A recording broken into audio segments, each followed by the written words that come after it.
সবাইকে আবেদন জানাবো, সমস্ত মানুষের সঙ্গে যোগাযোগ স্থাপন করুন। বিজেপি পুরুলিয়ার মানুষের জন্য কিচ্ছু করেনি, এটা আজকে প্রমাণিত যে বিজেপি পুরুলিয়ার মানুষের জন্য কিছু করেনি। তৃণমূল কংগ্রেসের কলকাতার ব্রিগেড গ্রাউন্ড থেকে পুরুলিয়া লোকসভা কেন্দ্রের প্রার্থী ঘোষণা করেন। প্রার্থী পুরুলিয়া জেলায় পদার্পণ করার সঙ্গে সঙ্গে কাশীপুর বিধানসভার লালপুর, পুরুলিয়া বিধানসভার হুটমুড়ায় ও পুরুলিয়া শহরে তৃণমূল কংগ্রেসের কর্মী সমর্থকেরা উল্লাসিত হয়ে ওঠে।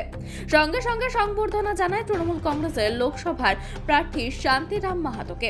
লালপুরে উপস্থিত ছিলেন তৃণমূল কংগ্রেসের হুড়া ব্লক সভাপতি প্রসেনজিৎ মাহাতো। হুটমুড়ায় উপস্থিত ছিলেন হুটমুড়া অঞ্চলের উপপ্রধান শেখ ইমানউদ্দিন ও শেখ করিম ছাড়াও অন্যান্যরা। এবারের জয় লক্ষাধিক ভোটে নিশ্চিত বলে মনে করেন তৃণমূল কংগ্রেসের কর্মী সমর্থকরা।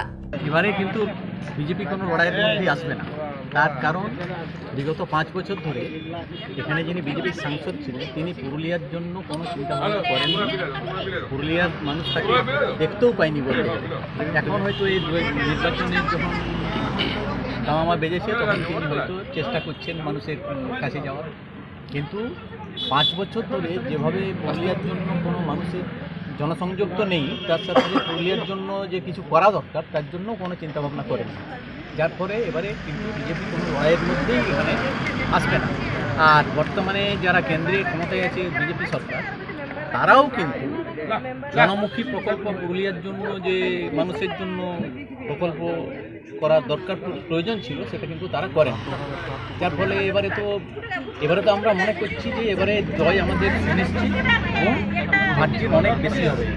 গতকাল তো জনগণের সবাই আপনার দেখুন, আমাদের একটা তো উল্লাস আছে, এমনিতে তৃণমূল কংগ্রেস কিন্তু 365 মানুষের সঙ্গে থাকে এবং আমাদের এলাকার ডেভেলপমেন্টের জন্য তৃণমূল কংগ্রেস কিন্তু সবসময় চেষ্টা চালিয়ে যাচ্ছে।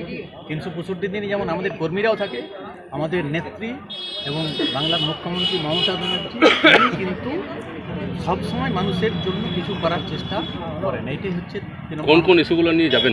প্রকল্পগুলো আগামী দিনে আরও গতিশীল হোক, এটাই আমাদের প্রচারের দীর্ঘ 6 বছরের বিধায়ক বিধানসভায়। দেখুন, আমি তো 79 থেকে বিধানসভায় আছি, তো আমি মানুষের ভালোবাসা প্রচুর পেয়েছি, জেলার মানুষের ভালোবাসা প্রচুর পেয়েছি এবং জেলার জন্য কাজ করারও চেষ্টা করেছি এবং এই 2011 সাল থেকে পুরুলিয়া জেলার প্রভূত উন্নতি কিন্তু হয়েছে।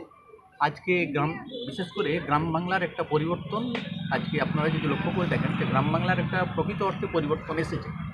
গ্রামের আর্থিক সচ্ছলতা অনেক বেশি এসেছে আমাটি মানুষের সরকার তৈরি হওয়ার পরে। তারপরে ডেভেলপমেন্ট পরিকাঠামো উন্নয়ন ব্যাপকভাবে হয়েছে এই জেলাতে।